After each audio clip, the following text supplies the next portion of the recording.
I haven't used I've attended a LinkedIn Live, but I've never actually. It's the first time. Yeah. Well, we're live now, yeah. so We're live. Woohoo! no more bad language. Yeah. So that way. Okay. So we'll give it a minute or two while people join, and then we'll get started. So we won't start just yet. Okay. That's good. Yes. Where are you anyway at the moment, Jill? So I am now I'm actually in Stockholm. So I live in lovely. Stockholm in Sweden. But the majority of our client base is European, mostly the UK and mainland Europe. So, it's we're in the depths of Swedish winter at the moment, which is why I've got this like very bright ring light to kind of make it look as though it's like. I guess it must get pretty dark early and light late in the morning, I presume, at this time of year. Yeah. We long for summer over here. So I think we've got about 30 people in already. Fantastic. So if anyone, we might just get started in a few seconds. If anyone wants to message where they're from, it'd be great to see kind of where people are joining us from. So feel free to put it in the comments if you want to say who you are and where you're from. That'd be great. But otherwise, I think maybe we should take things away. Let me just check. Okay, yeah. So let's get started. Okay, so great. Well, welcome everybody to this episode of Stora Live. We're joined today by Jill Leckie from Developed by Me. So thank you for joining us, Jill. Thank you for having Jill, me. can you? Yeah. Oh, yeah. You're very welcome. Great to have you. Can you tell? I know we were doing a little bit of chat there earlier about where you're while we were waiting, but can you introduce yourself, please, and tell us a little bit about yourself and Developed by Me, please? Absolutely, yeah. So I'm what you call a full stack marketer. And that means that I have quite a broad overview of marketing. I'm not a specialist in any particular area. The work that we do at Developed by Me is we take a 360-degree approach to, basically marketing and tech, specifically looking at how building your marketing tech stack from the ground up, and then how that really the congruence between that and your customer journey. That's our specialty. So we work with various industries, specifically self-storage, but also with hospitality, also with e-commerce and so on. So it's a really exciting company to be working for, definitely. Great, thanks, Jill. I think it's interesting to introduce it like that. Combining the tech stack with the marketing stack, because really at the end of the day, they're also interconnected. So I think we're going to have a really interesting chat. Okay, so the things we're going to cover today, and we've scheduled about 45 minutes roughly for this, so that'll include a bit of time at the end for Q&A. So if you have any questions, hang around and ask away. So we're just going to cover setting up and connecting a marketing stack and what that means. We're going to talk about gathering data so we can all make smarter decisions. And we're going to talk a little bit about innovative tools and strategies in marketing as well. So I've got a few questions, so I'll start. So the first thing I wanted to ask was, you mentioned in your introduction there a marketing stack. Yeah. What exactly is a marketing stack, and why is it important for self-storage businesses who are listening now to have one? Well, I think like with everything in tech and marketing, there's a slight element of jargon here. But I think the term a stack is a very good analogy to use. Like a pancake stack, it really goes into the layers of marketing and technology tools that you need to use. And I think it also is just the tech. Also, the stack kind of determines like how everything is connected. It's just an analogy for you to be able to understand what the layers of tools or data that you need to be able to create a successful customer journey. And are people to think of this a bit like Maslow's hierarchy of needs, and kind of you start at the bottom, make sure you've got it, and then you work up exactly. connect it. Yeah, okay. Exactly. So the place you're suggesting people start is the bottom rung. You start there. Once you've got that in place, Very, then move up, move up, move up. very much so. And like this is though that is the crucial step in terms of creating the foundation for ensuring that any decisions that you're going to make in the future are driven by the right data. And that's, because if you don't have a well-built, well-structured CMS, you're not going to be able to, for example, scale your SEO. You're not going to be able to attach the right tools in order to be able to get the data out about your customer journey. So it's a kind of crucial point in terms of the starting point for your marketing journey. So what are maybe we're starting at the bottom here, but like what are the essential components that every business should prioritize when thinking about a marketing stack? Yeah, as I said, a well-structured CMS. Now, CMS is your content management system. So that is essentially the back end of your website. I'm a WordPress girl, so I love using WordPress to build websites on. So it's that. But I think for me, WordPress offers the flexibility that a lot of the, for example, kind of turnkey solutions like this is where I'm going to forget, like Wix or so on, they just don't have that level of flexibility that you need if you want to deliver, especially an e-commerce, a sort of intricate e-commerce site that's going to have a booking management system, a property management system, and other widgets attached to it. So for me, that's the main point really that you start the starting from. So like I'm just thinking about myself actually. Like for my sites, this is going back quite a long time, maybe 5.5 years ago now, when I launched my first site, and store didn't exist, so I had to kind of build. I had to build a sort of static website, and I started to create content, and I had a really basic CMS. I can't even remember what I used now, thinking back to it, but I was able to go in there easily, log in, and write content just myself. But I suppose like the key thing here is just at least have the ability to go and write content, at least know where to go, where to log in. If you've got some really complicated system, maybe that you can't remember the login, or you have 3 different systems, that's going to stop you. Like, make sure you have something. And obviously there's stuff that's better than others, but having a CMS, having the ability to go and create content easily and publish it, that's important, isn't it?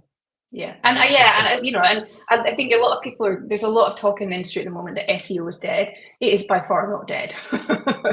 We're going into a situation now, I'm sure we'll cover it later on, where we've got search generated AI, and it is still, it's very still much dependent on content. So delivering content, creating content is crucial if you want to be sort of pivot into that next stage of SEO. So the essential components then are your website, being able to like update content, social media. Like, presumably you want to get all those things in place as well at that stage. Is that important at that stage, or is that later? Yeah, for me that comes later. This is we're still talking at the basics here, which is having the CMS, and then this is where your marketing and sales kind of become congruent. And I think that's a really important thing to remember. The two are quite separate, but you have to get them to actually join up at some point. So having the CMS, connecting it to your CRM, connecting it to your booking system, if you have a booking widget that's separate from your CRM, and then starting to test the customer journey. And this is where you start to kind of optimize your conversion rate optimization. You get to the point where you understand if there are any points within the system which may stop your customer from actually converting. And I think it's interesting. So when I get a lot of clients, that's the point that they come to me when they go, something is just not working. What is it that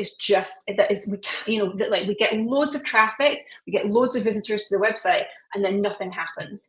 And I think that's the point where I usually step in, we do a CRO audit, we have a look at heat maps, we have a look at, the loops and drop-offs from websites, and we identify the point at which there is this blockage somewhere along, and it's usually in that system. It's usually in the CMS, CRM, and then, the booking widget. That's where you usually find the problem. Yeah. And I suppose that's why you said at the start, technology, the tech Yeah. stack and the marketing stack are so intertwined, because you are Absolutely.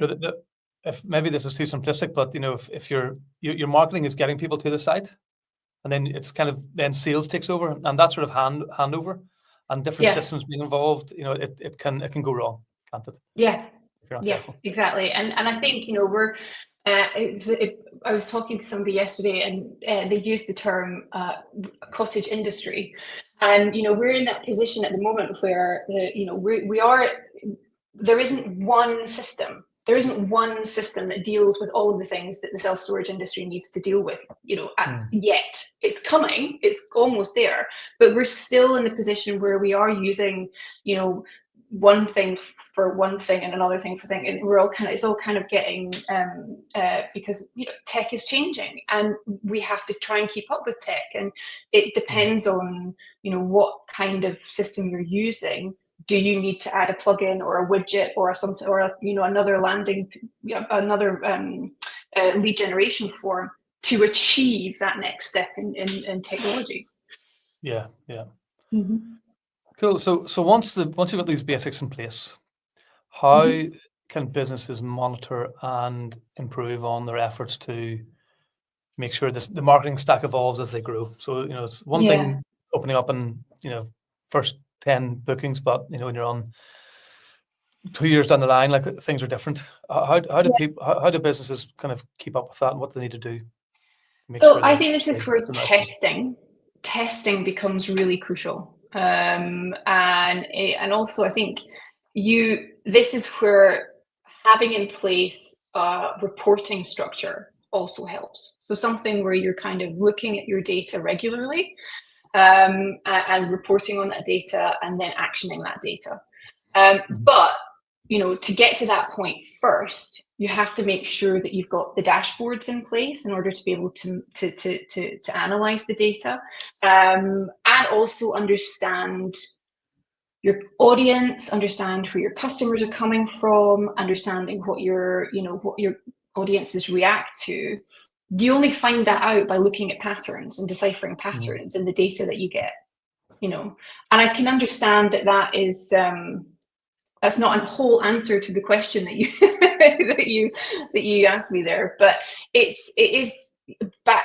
Yeah, the basics are testing and iterating. So if you are regularly monitoring your data and regularly monitoring your analytics, you will begin to see patterns that keep going. And from there, you'll be able to see traffic source patterns, and for example, customer data patterns, demographic patterns, and so on, and be able to make inferences from that as to what works, what doesn't work, and so on and so forth. And so one of the things that I find, for me personally, when I look at, for example, the Google Analytics dashboard, I'm almost overwhelmed by what it can do, and the stuff you can look at. So if you're kind of listening to this and thinking, oh, like, where do I start? Like, what's the first metric I should be interested in, or the first and second and third? Like, what would you recommend people? Where do people start? Because it can be a bit overwhelming sometimes, I think, for me personally even. Yeah, sure, I totally understand. And I think it's actually not data patterns that you need to have to start with. It's questions. What are the questions that you actually want answered? You have to have goals. So for example, maybe the first question that you have is simply just to understand your audience. Like, who is coming to us? Who is finding us? What is their demographic? What do they look like? What are they using us for, etc. Now, if you have your CMS connected to your analytics, you should be able to tell the traffic source where it's coming from, and you can also start to embed unique codes like Urchin UTMs into your social media and into your local SEO, to see that whether or not people are coming from your Google business profile, for example, or they're finding you via Instagram and so on. So traffic, understanding your customers first, that should be an absolute priority. So back to again, putting down on paper what are the questions I need answered. What are the goals that I want to achieve? My goal is I want to obviously get more customers in at the end of the day. But in order to do that, you have to say, okay, what are the answers I need to have before I can do that? And it sounds like a long drawn out process, but data analytics is a bit like a detective work. You have to put these questions down in place first before you actually start to look for the data that you need, and to see the patterns that you have. So that's how I was taught anyway. Was that think about yourself as a data detective, and get put the questions that you need answered down first, and then look for the data. Okay. So the question you're saying, start off with kind of understanding your customer, where they're coming from, what they're looking for.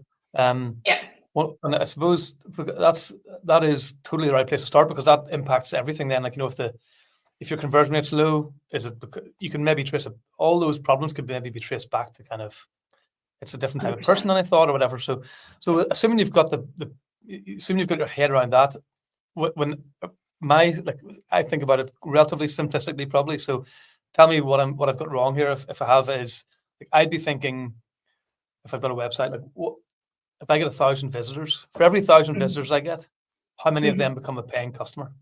I would like to know. That's a number I'd really like to know and understand, and then try and find a way to benchmark that against competitors, or I don't know if you can find some industry information about what is the online conversion rate typical, and if you're showing prices, obviously, then it's a very different type of calculation to somebody that has a code process, because sometimes we hear a lot of the times code process conversion rates of 20 to 25, 30% or something like that.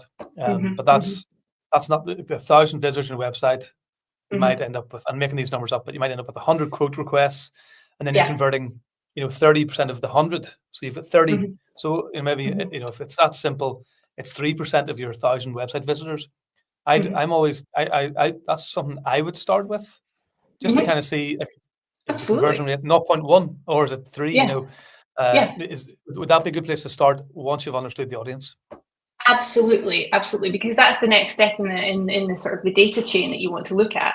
So, for example, if you were the most important data points that you want to look at, from my perspective, goes understanding the customer, most and foremost, looking at what is it that makes that customer convert to begin with, being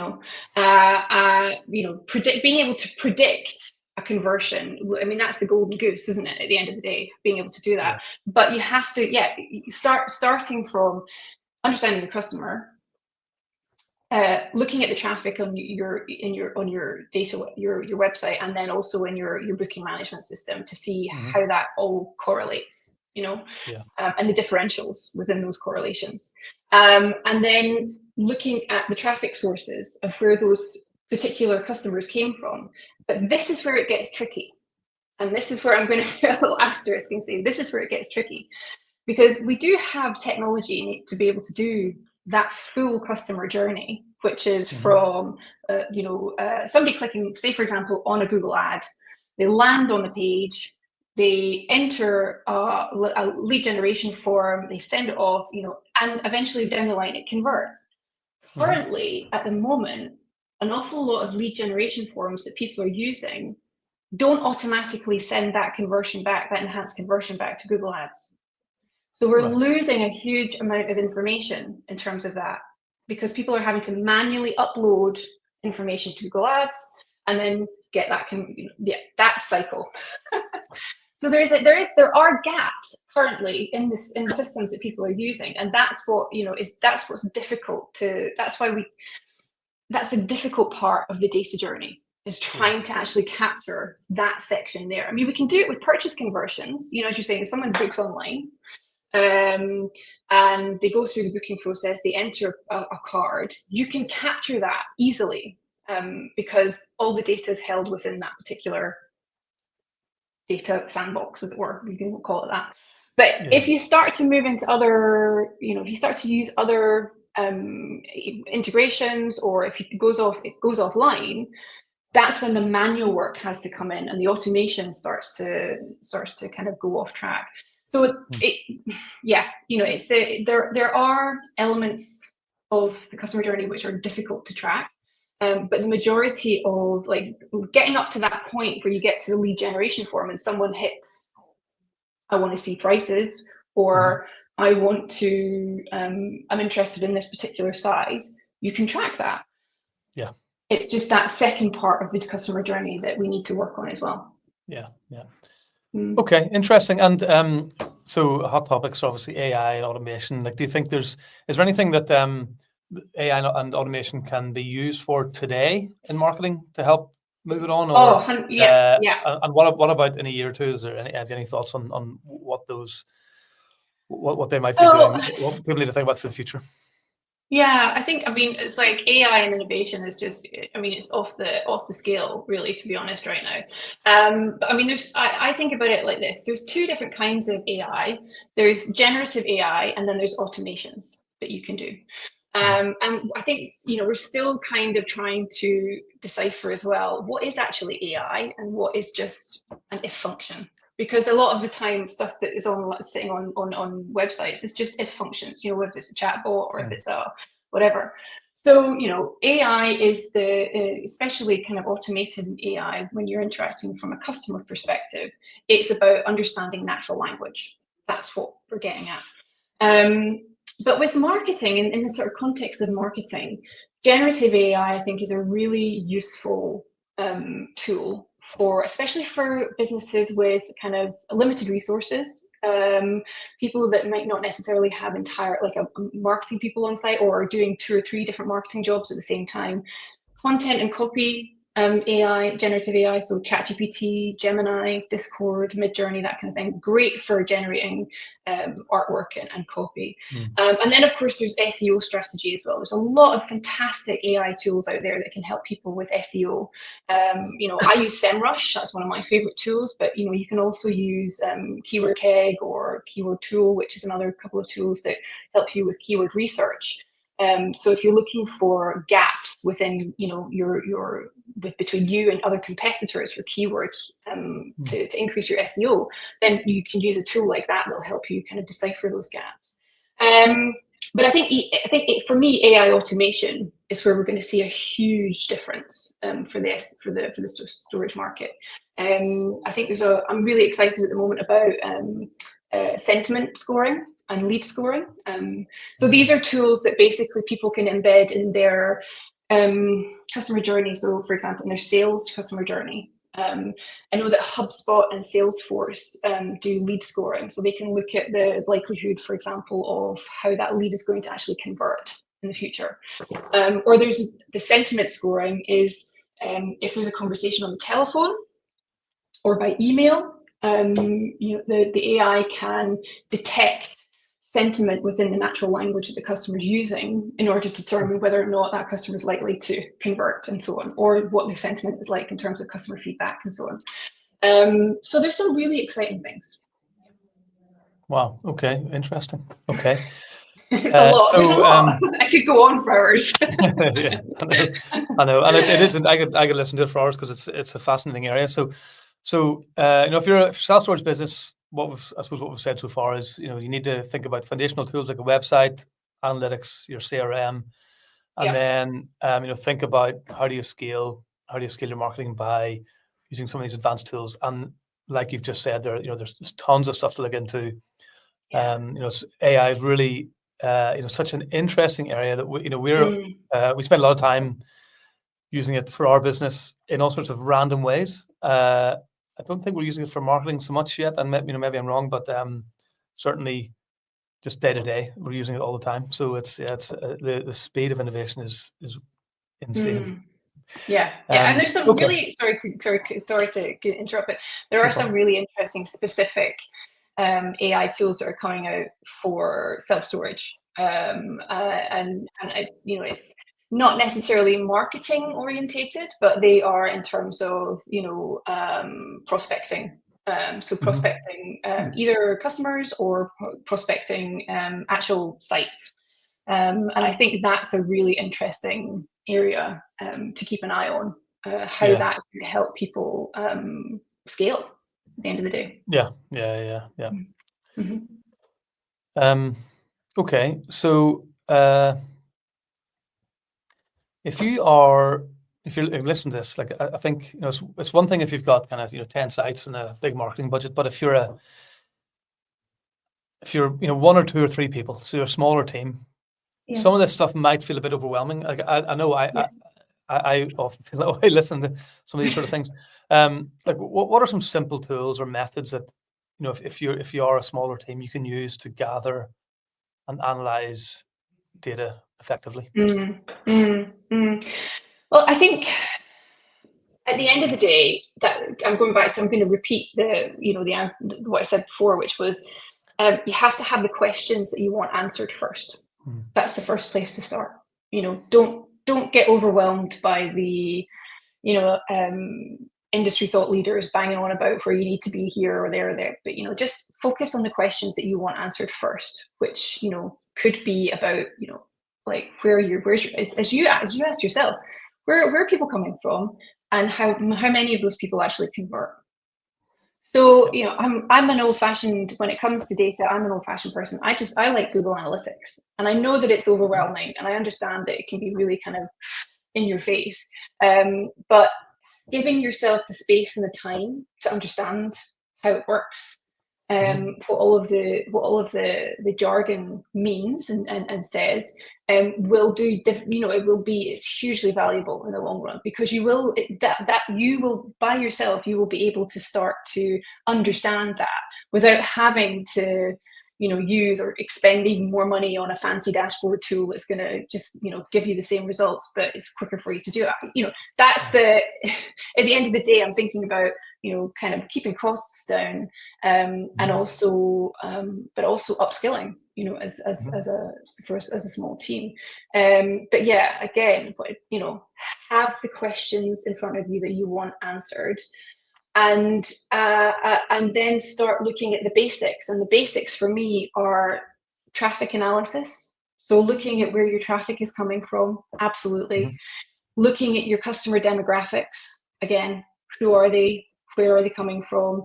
What do they want? And that's obviously going to need your analytics dashboard like Google Analytics, and your CRM, because hopefully your CRM is capturing what it is that they're using their storage for. And then just testing different things, giving yourself the space to test new things and see what works. I mean, there's an example here of a customer who was very, very heavily reliant on using Google Ads, and the area, the location they were living in, just it wasn't good, wasn't a great area or location for Google Ads. They were between two very, very saturated markets.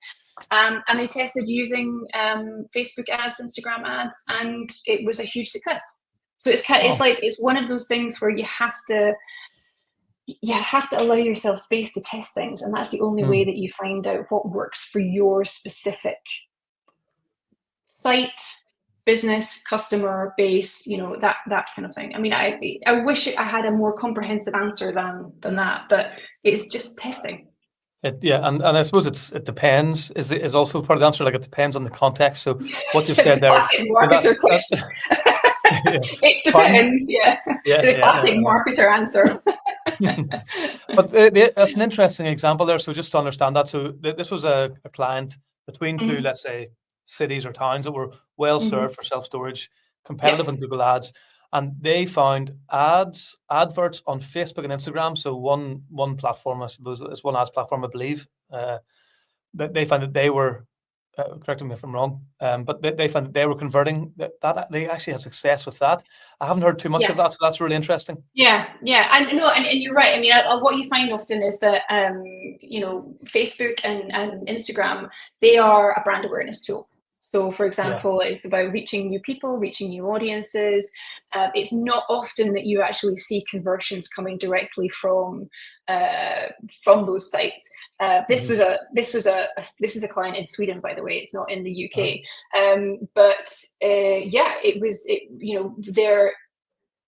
In Sweden, our kind of large conurbations or large cities are very much saturated with self-storage. And this little city, or this little town, it's a town really, was kind of smack bang right in the middle of these two. And because Facebook and Meta have, in general, have a kind of a, I don't know, they just serve more localized audiences in my in my experience anyway, compared to, say, for example, Google Ads, where when you're trying to pinpoint a location, it's a much broader brushstroke than, say, I mean, you can go by postcode and so on and things like that, but that's still quite a, it doesn't serve that much. It's much more localized, and I think because of that, it worked. And the ads that, I mean, obviously the ads that we served as well were much more specific to Facebook in general. We used a carousel format, and it was about we served like a kind of a sort of menu of the services that we offered on the carousel, using the carousel. And it converted. We got conversions. It's reminding me of, I remember doing this when I had my site in my first site in a town called Portadown. For the first year and a half, when COVID kicked in about 6 months in, I think it was it? 6 months in. And I did tons of Facebook posts and using the carousels. And I remember, and this was 5 years ago, so I'm sure the tools moved on and that you can do a lot more. Trust me, it moves on every 6 weeks. Hard to set up. But I remember I could type in the postcode of the site, and then just like there's a little circle I could expand it out. The number of miles outside of that exact point you want people, when they're in that area, to see on Facebook and Instagram, or maybe if they're based there. So like, I was probably, I wasn't, there probably weren't that many businesses in that town paying Facebook or Meta, I think it was Facebook at the time, for ads. So I was probably one of the few advertisers in the area. And so I was probably getting in front of thousands and thousands of people. But as you said, it's more of an awareness thing. And I was never sure how is this linked to booking. But like, I was getting comments and people saying, "Oh, look at this," So it was definitely, it felt like an interesting place where I was probably getting good results. But I wasn't at the time able to sort of link it up with bookings. But and I think that's where I'm a big believer in top funnel stuffing.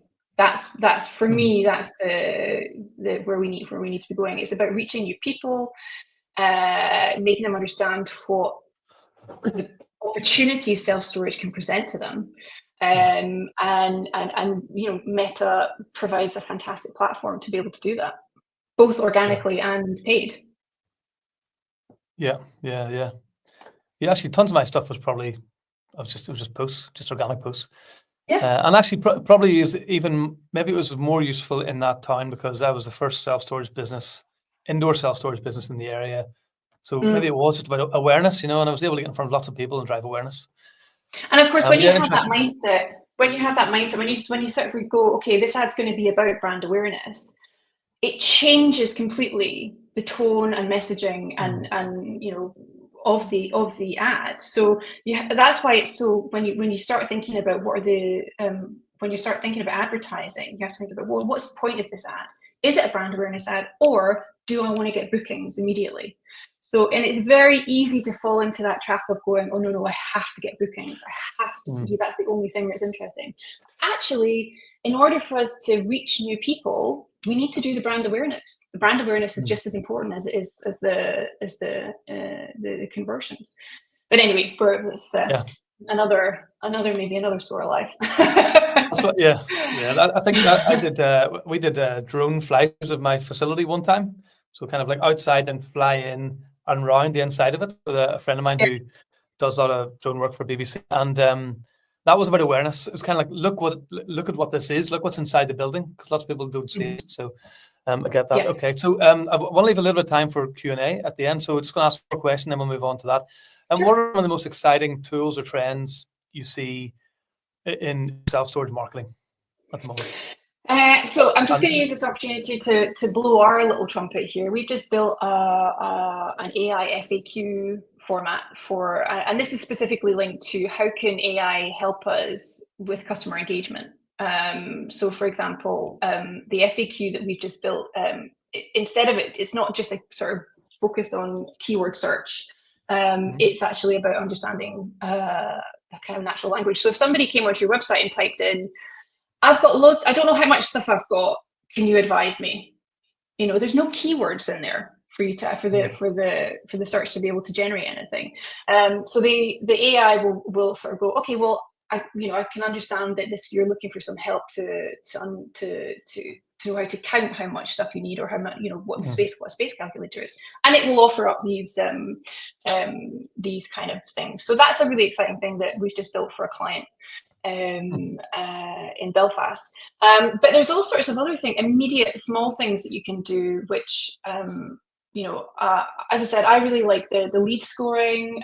So that's there's either HubSpot, Salesforce, or Keep that does that. Sentiment scoring, which is it's a program called Nice, and you can hook that up to your call tracking. But then, of course, there's also for CRO, which is conversion rate optimization. I'm really a big fan of Crazy Egg and Hotjar, and they can give you insights into user tracking on your website to show you where customers are either having kind of difficulty finding what it is that they're looking for. That can really show you where the bottlenecks are within your CRO. But also, one of the things I think is fantastic is the WhatsApp Business API. Now, not the WhatsApp Business app, but the WhatsApp API. And it's a little bit more complex, a little bit more complicated, but it just creates these really fantastic automations for your customers, so they can have a natural conversation, and it can feel like they're having it with a person, but it's actually a computer. So and it also kind of generates a lot of different kinds of automations. You can do SMS blasts. You can do FAQs directly in the messaging system. You can also generate lead forms in the messaging system. So it's an exciting, that's quite cool. Very interesting. On the so we have a question here from Fiona Woodhead, which is, what platform did you use for the FAQ AI, please? And sorry. No, go ahead. Carry on. The question's for you. Go ahead.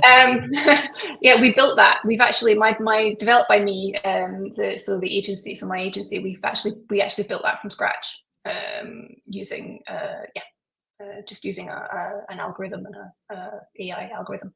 Excellent. Okay.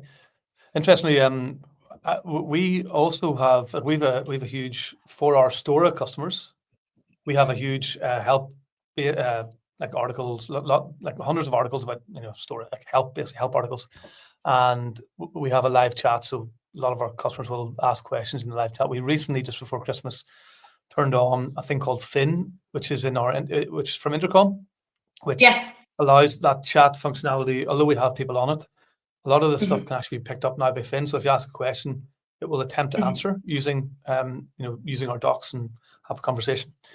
And that's so far been going really well. So we've had some success there with that. And that's a platform anybody can use. Is it a keyword search thing, or is it a sort of natural language? I believe it's natural language. So it's whenever somebody might type in, how do I do this in Stora? It'll come back, and maybe if it needs to check what you mean, it'll come back, and then it'll give you an answer, and it'll write the answer out for you. Nice. Nice. With sort of that sort of normal chat. There are some amazing chatbots out there on the market right now. Really fantastic. We've been looking at one called Go High as well, which is it's got a chatbot functionality, but also has other kind of conversion lead things as well. And I think chatbots, I think they're an interesting concept for the industry, and I think they are great for out of hours, or if there are points at which it might be difficult for an individual to be able to actually either call or email or whatever, or stuff like that, find stuff.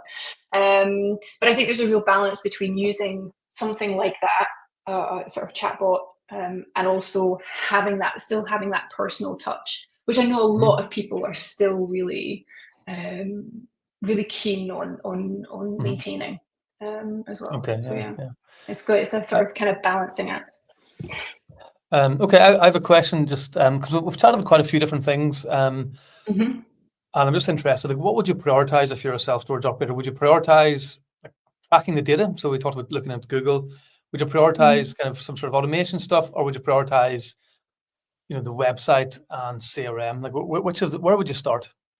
Oh, again, it's got to be the CRM and the CMS as a foundation.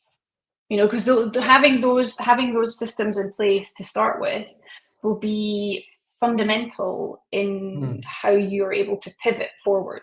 Having a very, very solid foundation to begin with is the most important thing. And unfortunately, I have seen in my time some pretty sketchy foundations. I'm not going to lie, and it just makes it incredibly difficult in the future going forward to be able to scale at the end of the day. And that's it. It's whether it's scaling the actual business itself by adding more facilities, or whether it's actually scaling your digital presence.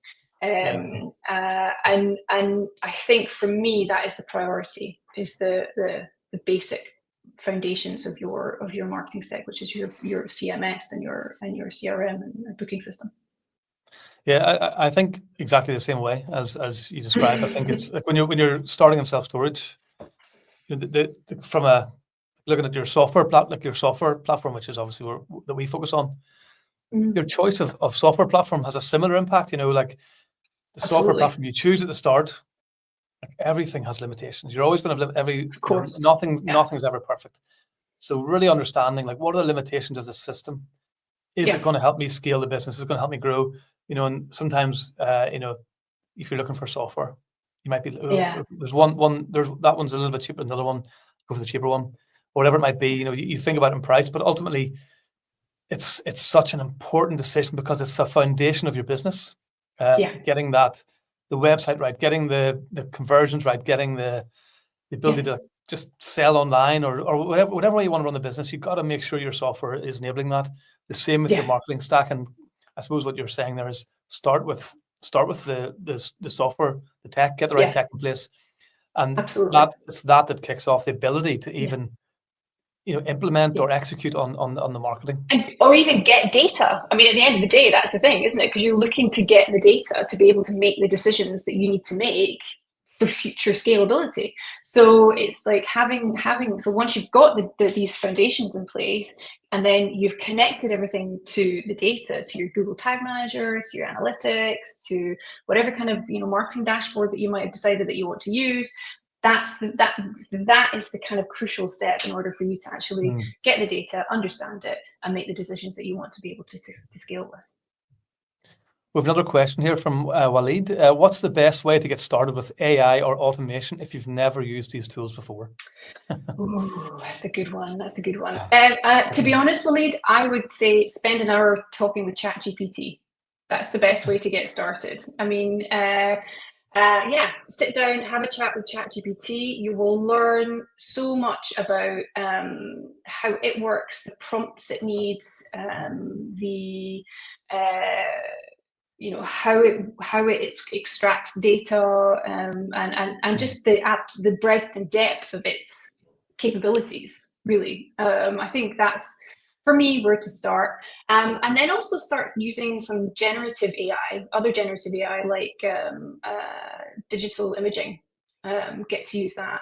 But if you want to get into more sort of the automated stuff, you can look at scheduling. That's a good way of kind of a gentle easing into scheduling of AI. So scheduling social posts, scheduling reporting, scheduling maybe even caption delivery, which is again a bit generative. But just don't feel like you have to suddenly create your own LLM. I think that's the best way to do it. Start small and then work your way up. So when you say talk to ChatGPT, I've been doing this quite a bit, and so it's as simple as kind of you might type in I'm opening a self-storage business in central London. I've got my website. It's this. You might even have a link to it. Where should I start with some marketing and and sort of have basically what you're saying is have that conversation with ChatGPT and dig into the answers and just have a back and forth. Yeah, and I've been doing that recently quite a lot, and I found it really, really helpful. Yeah, absolutely. And when you're prompting ChatGPT, what I've kind of learned along with the last couple of years, you have to be very specific. You have to really go into the the nitty gritty, the granular stuff. So, you go, something like, I am a full stack marketer for this company. I've got such and such clients here. I do this, I do that, I do this. I'm looking for some inspiration for this. And it uses all of these cues to be able to deliver not just something that is kind of generic, but it's a lot, it picks up on the fact that you've already got expertise in that area. You've already, you have, whether it's experience or whether it's, some kind of authority in that vertical. And it will give you the relevant information. So, the more detailed your prompt is, the more useful the information that you will get back from ChatGPT. Okay, thank you, Jill. We're running out of time. We have a final question from Carl, which is more for me about Stora, which is what integrations and functionality can Stora provide to link various marketing stacks with the data analytics and CRM in a system? So I'm going to give it 30 seconds because we're out of time. So you can connect a bunch of stuff to Stora. You can connect we have the ability to connect Google Analytics, so all the data goes into Google Analytics. We have the ability to add in your tracking ID for ads. So there's a section in Stora where you can add all of that stuff in. It'll all be on our help desk. So you can ask, if you ask on our help desk, an AI help thing will be able to point you in the right direction. But there's tons of integrations there, and then you can also paste in JavaScript codes for online chat bots, anything like that as well. And we even did a session a few months ago about building your own AI chatbot and how to do it with Stora, and even link into some of the data so it can read availability and everything live from Stora's system. So maybe check that out too. So that's a really brief answer. I don't want to go into too much more on that at the moment, but because of time. But Jill, thank you so much. Thanks for sharing your expertise. It's been really great to hear all of that. And thanks everybody for joining us as well. Thanks for the questions. Thanks for listening. If you're interested in learning more about Stora, obviously, visit our website where you'll find lots of stuff about marketing strategies, boosting your revenue and managing your facility. Check it out at stora.co/blog. Jill, how can people find out more about you? So you can either find me on LinkedIn, Jill Leckie, Leckie, or you can go to my website, which is developedbyme.com, all one word, and it gives you a lot of insight into what we do, our clients that we've worked with in the past, and so on. So yeah. Great. Okay, Jill, thank you so much. Thanks everybody, and hopefully be in touch soon. Cheers. Bye. Thanks. Bye.